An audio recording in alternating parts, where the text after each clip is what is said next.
Picture a river in northern Maine in April of 1890. The Penobscot, swollen with snowmelt, running fast and cold.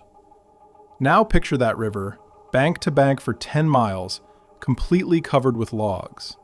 Not a few logs floating, covered. A solid mass of timber, 40-foot pine logs packed so tight you could walk across the river on their backs. Except you couldn't walk, because the logs were moving, grinding against each other, rolling, tumbling downstream in a slow, violent chaos, driven by current and the weight of more logs piling in from upstream. The sound was continuous thunder, the grind of wood on wood, the crack of logs splintering under pressure, the roar of water forcing its way through the mass. And on top of this moving field of death, men were running. River pigs, loggers, workers with peavies and cant dogs, jumping from log to log, trying to keep the flow moving, trying to prevent jams, knowing that if they slipped, if they fell into the water between the logs, they were dead. Cold shock would seize their lungs. The logs would crush them or pin them underwater.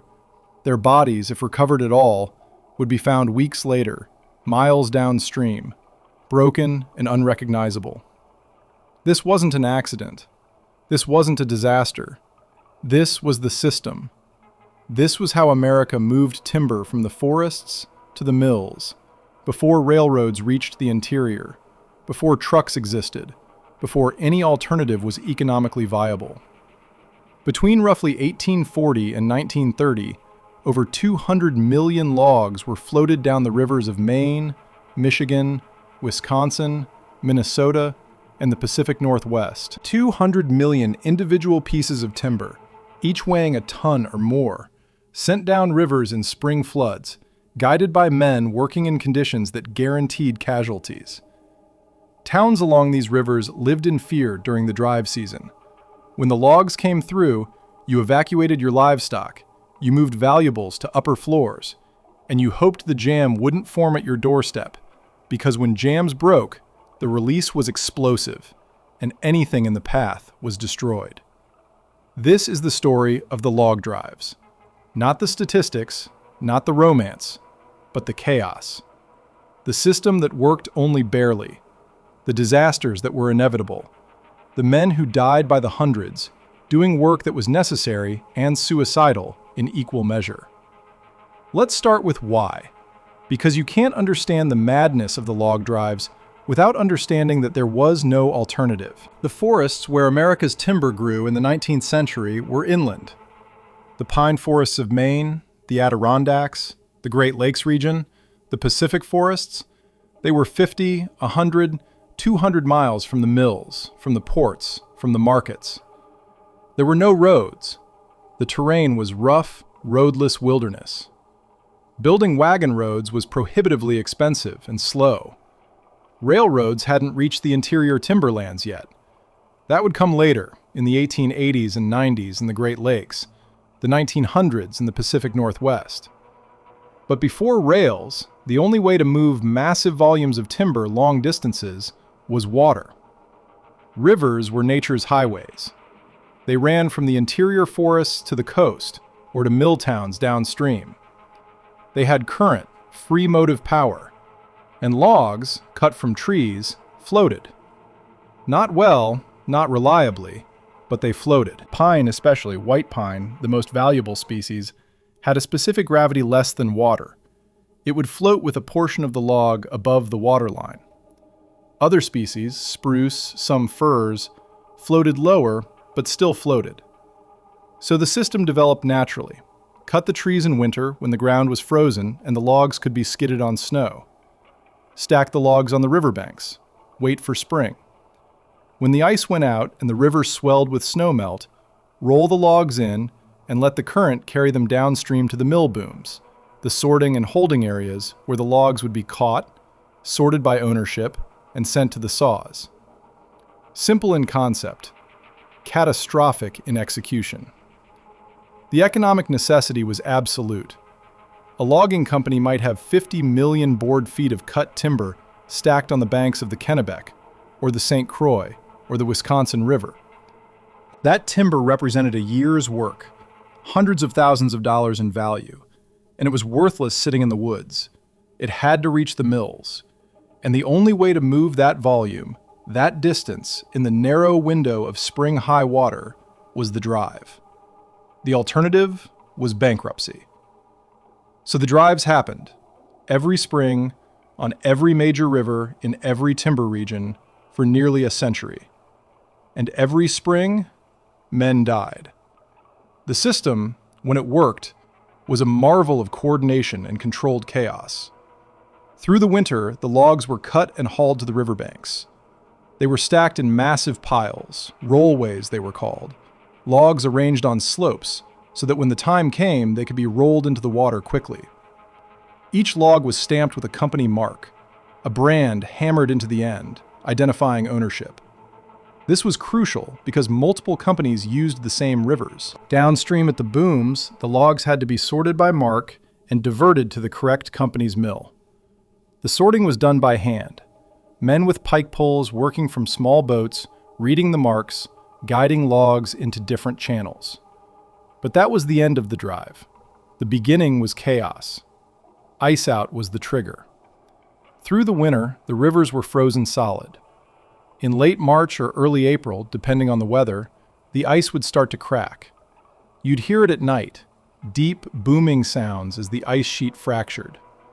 Then the ice would break up, massive chunks grinding downstream, piling up at bends, creating temporary ice jams that would break and release with violence. When the river finally ran clear, ice-free, swollen with meltwater, that was the signal. The drive crews assembled. River pigs, experienced men who knew the rivers, who could run on floating logs, who understood the work and accepted the risks. The crews were organized into teams. The head crew worked the front of the drive, guiding the leading logs, keeping them spread out, preventing pileups at narrows and bends. The center crew managed the main body of the drive, spreading jams before they formed, pushing stragglers into the current. The rear crew followed behind, clearing logs that had beached on the banks, dealing with obstacles, making sure nothing was left behind. And the jam crew, the specialists, the men called in when the inevitable happened and the river locked up solid. The rollways were opened. Men with cant dogs and peavies levered the logs loose and rolled them into the water. The splash and the roar, as thousands of logs hit the river and started moving, was the sound of the drive beginning. The logs didn't flow neatly in single file. They tumbled into the water in masses, jostling, colliding, pushed by current and by the weight of more logs coming in behind them. The river pigs took to the logs immediately, running out onto the moving timber, jumping from log to log, using their tools to push and pry and separate, trying to maintain some semblance of order. It was like trying to organize a stampede. When conditions were good, when the water was high but not too high, when the current was strong but not too strong, when the logs were flowing without major hang-ups, the drive could cover 10, 15, 20 miles in a day. The river pigs worked from dawn to dark, running, jumping, balancing, soaked through, exhausted. They worked in rotation, some on the logs, some on the banks watching for problems, some resting in the wanigan, the floating cook shack that followed the drive. The logs moved downstream, a river of wood, and the sound of it, the grinding and the cracking and the rush of water, could be heard for miles. Towns along the river watched the drives with a mix of awe and fear. The sheer volume of timber moving past was spectacular. But the danger was real. Logs would escape the main body, swing wide on bends, crash into docks and booms. Sometimes logs would pile up against bridge pilings, creating temporary dams that raised the water level upstream, flooding low-lying areas. And there was always the possibility of a jam, a major jam, miles long, that would back up the river, stop the drive, and require days or weeks of dangerous work to break. Jams were inevitable. The physics and the chaos made them unavoidable. A jam started when a log caught on something, a rock, a shallow section, a bridge piling, a sharp bend. One log would wedge, and the current would push the next log into it. Then another, and another. Within minutes, the leading edge of the drive would pack tight, logs interlocking, held by friction and the pressure of more logs arriving from upstream. The jam would grow. Logs would pile on top of each other, stacking vertically, rising out of the water. Behind the jam, the river would slow, and logs would continue to arrive, pushed by current, adding to the mass. A jam could extend for miles, 100,000 logs, 200,000, compressed into a solid tangle of timber that blocked the river completely. Upstream, the water level would rise, flooding the banks, creating new problems. Downstream, the flow of logs would stop, the mills would idle, the workers would be sent home without pay, the companies would panic because every day of delay was money lost. The boom companies, which held contracts to deliver logs to the mills, faced penalties. The logging companies, which had invested everything in the cut timber, faced ruin if the logs didn't get through. The pressure to break the jam, to get the drive moving again, was immense. And breaking a jam was the most dangerous work in the logging industry. The jam boss, usually the most experienced river pig on the crew, would study the jam from shore. He'd look for the key log, the one piece that was holding the structure. The theory was simple. Pull the key log and the jam would release. The reality was that identifying the key log in a chaotic mass of interlocked timber was part skill, part guesswork. And even if you found it, getting to it required climbing out onto the jam, working on an unstable pile of logs that could shift or collapse at any moment. The jam crew would move out onto the logs, prying with peavies, chopping with axes, trying to loosen the key. The logs beneath them would shift, grind, settle. The footing was treacherous. A slip meant falling into the gaps between logs, being crushed or pinned. If the key log was identified correctly and successfully pulled, the jam would begin to move. First slowly, logs settling, then faster as the pressure was released. The men on the jam had seconds to get clear, to run back toward shore, jumping from log to log as the mass beneath them disintegrated. The good ones made it. The fast ones, the experienced ones. The rest went into the water, into the chaos of moving logs. Some were pulled out, downstream, battered but alive. Some were crushed between logs. Some were pinned underwater and drowned. The bodies were recovered days later, if at all. When jams resisted conventional methods, when peavies and axes couldn't find or couldn't move the key, the companies turned to dynamite. The use of explosives on log jams started in desperation, sometime in the 1880s, probably borrowed from mining and railroad construction. The idea was to blast the jam apart, to shatter the key logs, to create enough chaos that the structure would collapse and the logs would flow. The technique was crude. Holes were drilled into logs at what were judged to be critical points. Sticks of dynamite were packed into the holes. Fuses were set. The crew retreated to shore. The charges were detonated. The explosion was massive, a concussion that echoed off the valley walls. Logs were thrown into the air, splinters and fragments raining down, and sometimes the jam broke. The logs would shift, the mass would collapse, and the river would flow again. But sometimes, the blast just rearranged the jam, creating a new configuration that was even more stable than before. And sometimes, the blast killed the men setting the charges. Dynamite in the hands of men with no training, working on unstable structures, with improvised fusing and timing, was as dangerous to the crew as it was to the jam. There are accounts, sparse but consistent, of men blown apart by premature detonations, of men caught on the jam when the blast went off and killed by the concussion or the flying debris. The specific disasters are documented in newspaper accounts and company records. though the company's often underreported casualties. The Penobscot Jam of 1888 backed up logs for over 15 miles. It took 6 weeks to clear.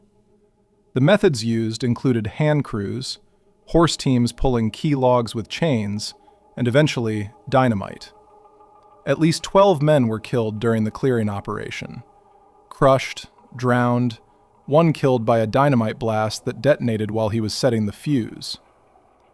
The St. Croix Jam of 1886, which we've discussed elsewhere, was similar in scale and deadliness. The Androscoggin River in Maine had a jam in 1902 that backed up into New Hampshire, crossed state lines, flooded farms and villages, and took a month to break. The human cost of the log drives was staggering and largely unrecorded. Company ledgers noted deaths that happened during company operations, men on the payroll killed on the job. But many deaths occurred off the clock. Men drowned while trying to retrieve personal equipment. Bystanders, townspeople, killed by runaway logs or by the release of jams. Children who ventured onto the logs and fell in. These deaths weren't counted in the official tolls. From the surviving records, historians estimate that the log drives on the major rivers of the Northeast and Great Lakes killed several hundred men over the peak decades of 1860 to 1900. The exact number is unknown because records are incomplete and because many bodies were never recovered. A man who drowned in a log-choked river, pinned under timber, might not surface for weeks or months, if ever. Some bodies were found miles downstream, unidentifiable. Some were never found. The families were left without answers, without bodies to bury, without compensation. The types of death were predictable. Drowning was the most common. The water was cold, 40 degrees or less in the early drives. Cold shock, the involuntary gasp reflex when immersed in cold water, would cause inhalation of water. Even a strong swimmer would be incapacitated within a minute. Add the logs, the current, the inability to find a clear surface to breathe, and survival was nearly impossible. Men were crushed between logs. The logs weighed a ton or more each. When 2 logs came together in the current, anything between them was flattened. Fingers, hands, entire bodies. There are medical records from doctors in mill towns describing injuries consistent with crush trauma, massive internal damage, broken bones, ruptured organs. The victims who made it to shore alive often died from their injuries within hours or days. Men were struck by logs. A log floating in current, especially a heavy log moving fast, was a battering ram. If it hit you, if you were in the water or on another log and a loose log swung into you, the impact was lethal. Skulls crushed, spines broken, limbs severed. Explosions killed men during the dynamite era. Blast concussion, shrapnel from shattered logs, premature detonations. And there were secondary causes: exhaustion, hypothermia, infections from cuts and scrapes sustained while working in filthy river water. Men worked 16-hour days in wet clothes, ate inadequate food, slept in damp conditions. Pneumonia and other respiratory illnesses were common. Some men simply disappeared. They were there in the morning, on the logs, working. By evening, they were gone. Assumed drowned, but no body, no confirmation. Just a name crossed off the roster and a replacement hired. The company's response to casualties was consistent and brutal. Replace the dead man and continue the drive. There was no workers' compensation, no death benefits, no company-paid funerals. If a man died, his wages were paid up to the date of death and sent to his family if the family could be located. If not, the money reverted to the company. There was no investigation, no attempt to improve safety, no acknowledgement that the system was killing men at a predictable rate. The drives had to continue because the economic stakes were too high. Logs had to reach the mills, contracts had to be fulfilled, shareholders expected returns. The cost in human lives was, in the cold calculus of industrial capitalism, acceptable. The end of the log drives came not from humanitarian concern, but from economics and technology. Railroads expanded into the timber regions in the late 1800s.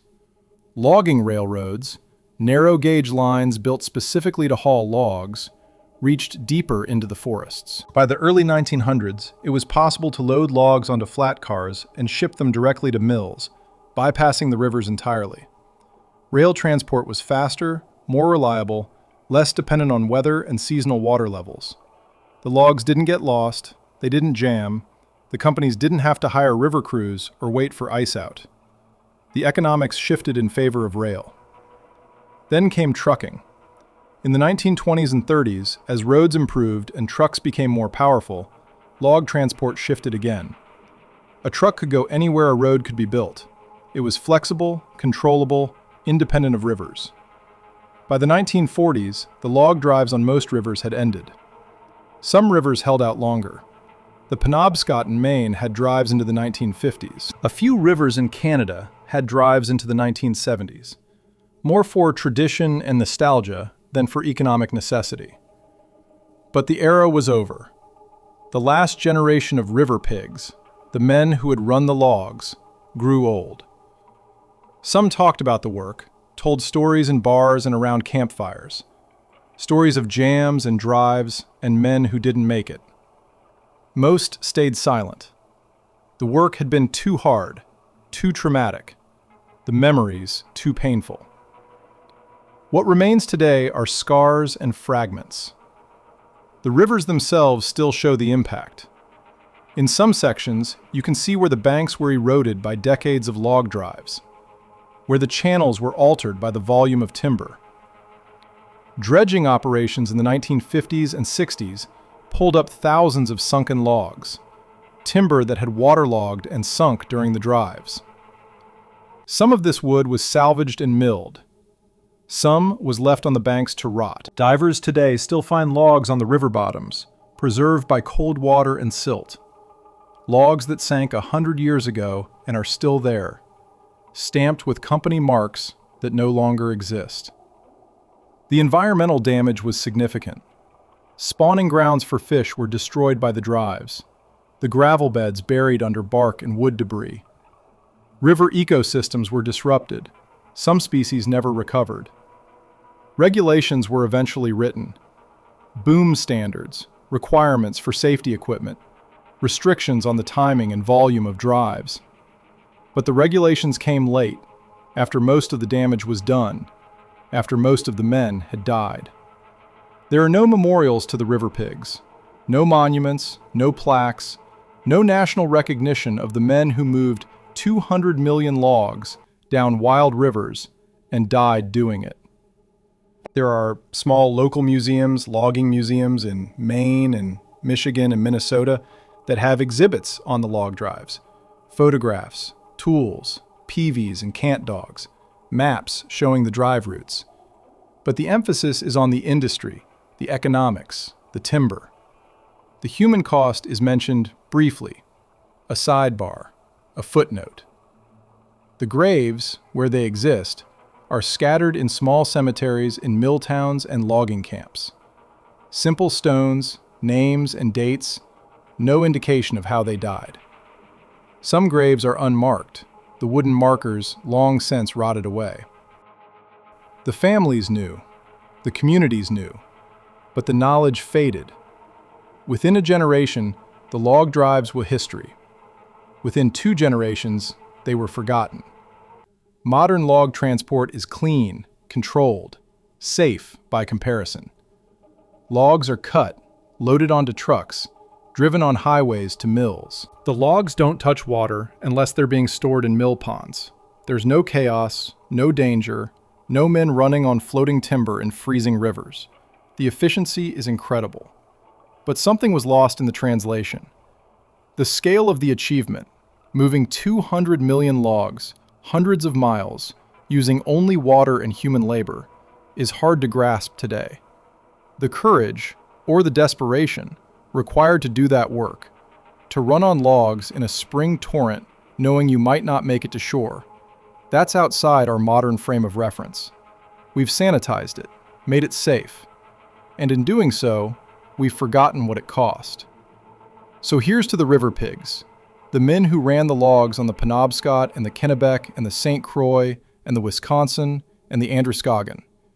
Here's to the jam bosses who climbed onto unstable masses of timber and tried to find the key log. Here's to the rear crews who pushed stragglers into the current and cleared the banks. Here's to the dynamite crews who set charges on jams and hoped the fuses were long enough. Here's to the ones who made it through a season, and the ones who made it through a career, and the ones who didn't make it at all. Here's to the men who drowned in cold water, crushed between logs, blown apart by dynamite, or simply lost, disappeared into the river and never found. Here's to the families who waited for men who never came home, who got a letter or a visit saying he was gone. No body, no details, just gone. They moved 200 million logs. They built the cities and the railroads and the infrastructure of a growing nation. They did it with peaveys and cant dogs and courage and desperation. They did it knowing the river could kill them, knowing it would kill some of them, knowing the company didn't care as long as the logs kept moving. The rivers are quiet now. The drives are over. The logs move by truck, by rail, in controlled, predictable ways. But the rivers remember. The scars are still there. The sunken logs are still there. And if we're willing to look, if we're willing to listen to the old stories and read the sparse records, and stand on the banks where the drives once ran, we can remember too. The chaos, the danger, the cost. The 200 million logs that floated down wild rivers, and the men who rode them to their deaths.